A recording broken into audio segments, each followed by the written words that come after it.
কেন আসলেন আজকে আদালতে ত্রিপুরা?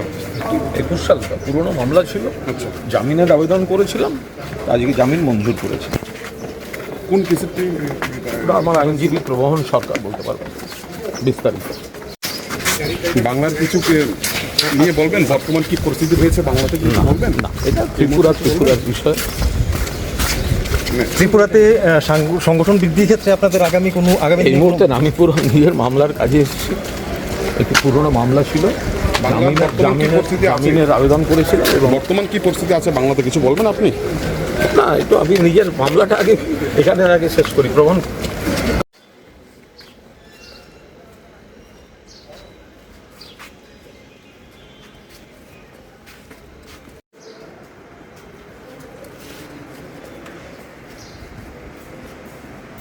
এটা ঘটনাটা হচ্ছে 31শে অক্টোবর 2021 সালে আগরতলাতে একটা তৃণমূল কংগ্রেসের একটা জনসভা ছিল। ওই জনসভায় কুণাল ঘোষ একটা বক্তব্য রেখেছিল। ওই বক্তব্যের কিছু বিষয়বস্তু নিয়ে এই কেসের যে বাদী, তার ধর্মীয় বিশ্বাসে আঘাত লেগেছে এই অভিযোগ জানিয়ে সে আর.কে.পুর থানায় একটা মোকদ্দমা করেছিল। তার পরবর্তী সময়ে পুলিশ তদন্ত করে সেটা চার্জশিট দাখিল করে। সেই কেসেই কুণাল ঘোষ আজকে এসেছিল। আজকে তার আমরা এখানে জামিনের দরখাস্ত করেছিলাম, তার জামিন হয়েছে। জামিন কি আজকে হয়েছে? জামিন হয়েছে আজকে। আমি পরবর্তী সময়ে আবার এই কেসটার শুনানি বাকিগুলো হবে।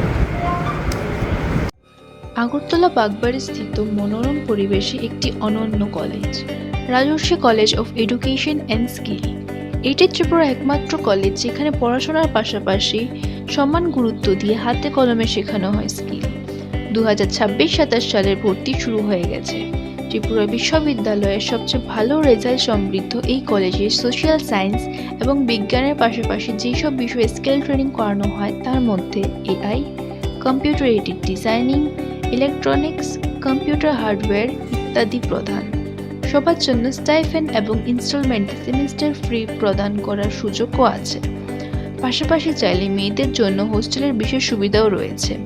ভর্তির জন্য আজই যোগাযোগ করুন আমাদের ওয়েবসাইট www.rajarsicollege.in অথবা আমাদের email contact@rajarsicollege.in। Building tomorrow's leader today.